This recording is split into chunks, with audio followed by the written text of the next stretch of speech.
Boom फक्त एकदा set करू. मोबाईल दादा मागे ना.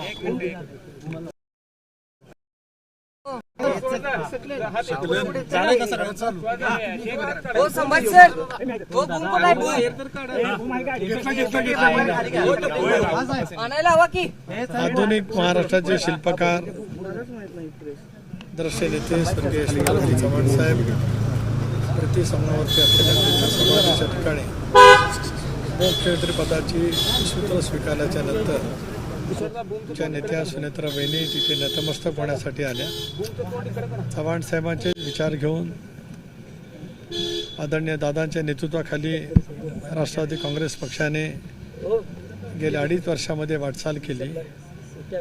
चव्हाण साहेबांचा विचाराचा वारसा आणि दादाने आम्हाला दिलेला विचार हे पुढे महाराष्ट्राच्या व्यापक हितासाठी सुरू ठेवणं या कर्तव्याच्या भावनेतूनच उपमुख्यमंत्री म्हणून वहिनी या ठिकाणी आल्या, नतमस्तक झाल्या.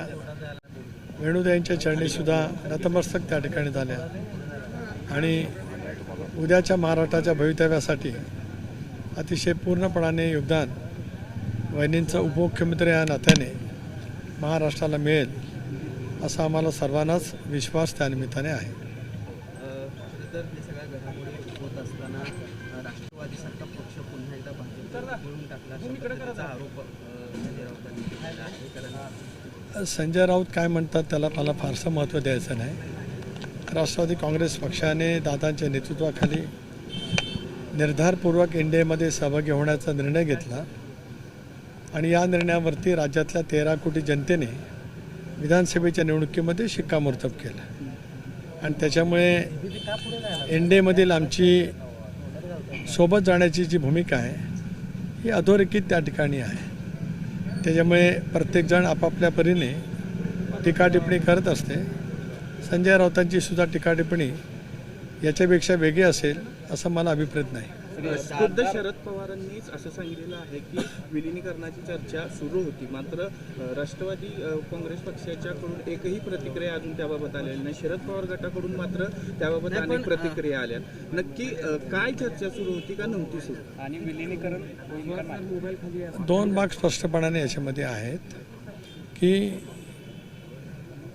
विलिनीकरणाच्या संदर्भामध्ये ज्या पद्धतीने मी श्रद्धे साहेबांनी काय प्रतिक्रिया दिल्या त्याच्याबद्दल बिलकुल बोलत नाही, पण इतर सहकाऱ्यांनी ज्या प्रतिक्रिया दिल्या त्या बारामतीमध्ये अंत्यसंस्कार होण्यापूर्वीच देण्याची त्यांनी सुरुवात केली.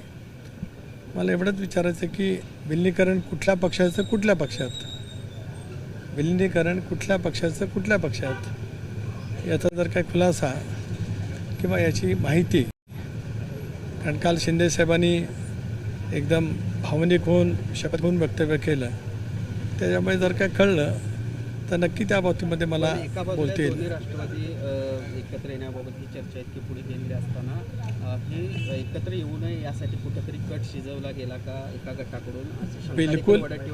वडेट्टीवार काय बोलतात, त्यांना पहिलं चंद्रपूरचा महापौर काँग्रेसचा करू दे.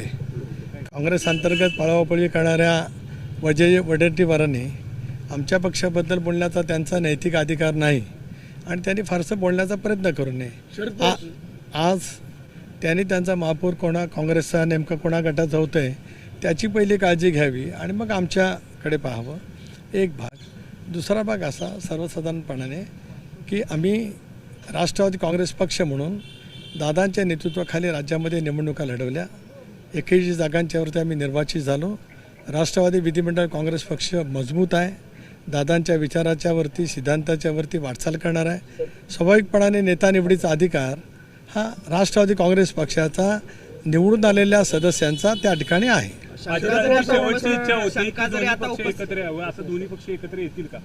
एक भाग असा आहे की मी वारंवार म्हटलं की आम्ही एनडीएमध्ये आहोत.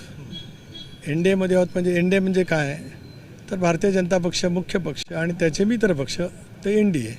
UPA म्हणजे काय तर काँग्रेस आणि काँग्रेसचे मित्र पक्ष म्हणजे देशामध्ये UPA. आज आम्ही एनडीएमध्ये आहोत म्हणजे भारतीय जनता पक्षाबरोबर सत्तेत आहोत, राज्याच्या सत्तेत आहोत, महाराष्ट्राच्या व्यापक हितासाठी सत्तेत आहोत, देश गतिमान करण्यासाठी आम्ही सत्तेमध्ये आहोत. हीच भूमिका दादांच्या नेतृत्वाखाली आम्ही सामूहिकरित्या घेतली. ते पुढं नेणं आमचं सर्वांचं कर्तव्य आहे. एक भाग आता या विचाराची सुसंगत म्हणजे भारतीय जनता पक्ष प्रणित एनडीएमध्ये येण्याच्या संदर्भातली भूमिका ही ज्यांनासोबत यायचं आहे त्यांनी स्पष्ट करण्याची आवश्यकता आहे. राष्ट्रवादी काँग्रेस पक्षाची भूमिका दादांच्या नेतृत्वाखाली पूर्वीपासून ठरली. त्या पद्धतीने आम्ही निवडणुकीला सामोरं गेलो. निवडणुकीमध्ये यश मिळवलं. पण या सगळ्या शंका उपस्थित होत असताना आता दावा केला जातोय की आधी ह्या सगळ्या 10-12 दिवस झाल्यानंतर आम्ही कधी कधी ह्या सगळ्या चर्चा झालेल्या होत्या त्या अगदी आणि काय काय चर्चा झालेल्या होत्या त्या अगदी पुराव्यासह आम्ही माध्यमांसमोर आणू किंवा समाजासमोर आणू असं जयंत पाटलांपासून ते अनिल देशमुखांपर्यंत. एक असं आहे जरूर तो बोलण्याचा त्यांचा प्रत्येकाचा अधिकार आहे. ते बोलतील त्यावेळेला मी प्रदेशाध्यक्ष नात्याने दादांचा निकटचं सहकार्य म्हणून गेले 40 वर्ष माझी राज्यात ओळख आहे. आणि मी आहेत, पक्षाचे प्रमुख नेते आहेत, प्रफुल्लभाई आहेत, भुजबळ साहेब आहेत, आता मकररामबाई या ठिकाणी आहेत. आम्ही या विषयावरती एकदा काय नेमकं आहे ते बोलल्याच्या नंतर आम्ही नक्की त्या विषयावरती बोलू. आज घाई नाही. शरद पवारांना आणि सुप्रिया सुळेंना आमंत्रणच नव्हतं अशा प्रकारचं बोललं गेलं. त्यांना आमंत्रण दिलं गेलं नाही. एक असं आहे की एकदा शपथविधी नक्की झाला की राज्य सरकारच्या शिष्टाचार विभागाच्या मार्फत ते केले जात असतात. हा एक भाग आम्ही त्या संबंध निर्णय प्रक्रियेमध्ये कारण दुपारी 2 वाजता विधिमंडळ पक्षाची बैठक विधिमंडळ पक्षाने एकमताने निवड केल्यानंतर मुख्यमंत्री महोदयांना पक्षाच्या वतीने विधिमंडळ पक्षाच्या वतीने आम्ही पत्र सादर केलं आणि मुख्यमंत्री महोदयांनी शपथ त्यावेळेला नक्की केली. पार्थ पवारांना सुद्धा शपथविधीसाठी रोखलेलं होतं का? भाजपनं असं सांगितलेलं होतं का की त्यांनी शपथविधीला येऊ नये? किती कल्पोकल्पित आपल्यासारख्या वरिष्ठ पत्रकाराने हे बोलणं म्हणजे अत्यंत दुर्दैवी आहे. पार्थ पवार शपथविधीला का उपस्थित? त्या दिवशी ते बारामतीमध्ये थांबले. अनेक जण संवेदना व्यक्त करण्यासाठी भेटत होते. पार्थ पवार दादांचे ज्येष्ठ चिरंजीव आहेत. जय पवार त्या ठिकाणी होते आणि त्या सगळ्यांच्या सांत्वनपर भेटी पार्थ दादा झाल्याच्यानंतर पार्थ पवार मुंबईला आले.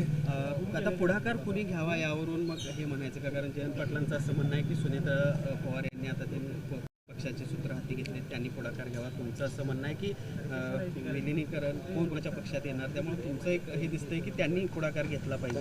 मग हे कुणी पुढाकार घ्यायचा यावरून थोडक्यात विलीनीकरण होणार का नाही? एक भाग असा आहे मी वारंवार गेले 6 महिने म्हणत आलो, दादा असतानाच म्हणत आलो की एनडीएमध्ये आम्ही आहोत म्हणजे भारतीय जनता पक्षाबरोबर सत्तेमध्ये आम्ही आहोत. या निर्णयाशी ज्यांची अनुकूलता असेल त्यांचा त्या संदर्भातला निर्णय त्यांनी करायचा आहे आणि तो केल्याच्या नंतर मग या बाबतीतली स्पष्टताही पुढे त्या ठिकाणी येईल. या सगळ्या घडामोडीत तुम्ही आणि प्रफुल्ल पटेल विलन ठरत आहात. तुमच्याबद्दलचं एक वेगळं चित्र, तुम्ही भाजप तुम्हाला ऑपरेट करते अशा प्रकारचं एक चित्र निर्माण केलं जाते. नेमकं काय आहे? भारतीय जनता पक्ष देशातला एक प्रमुख पक्ष आहे. राष्ट्रवादी काँग्रेस पक्ष मित्र पक्ष म्हणून दादांच्या सहमतीने त्यासोबत झालेला आहे. भारतीय जनता पक्षाने आम्हाला आमच्या पक्षांतर्गत काय निर्णय घ्यावेत हे कधीही सांगितलेलं नाही.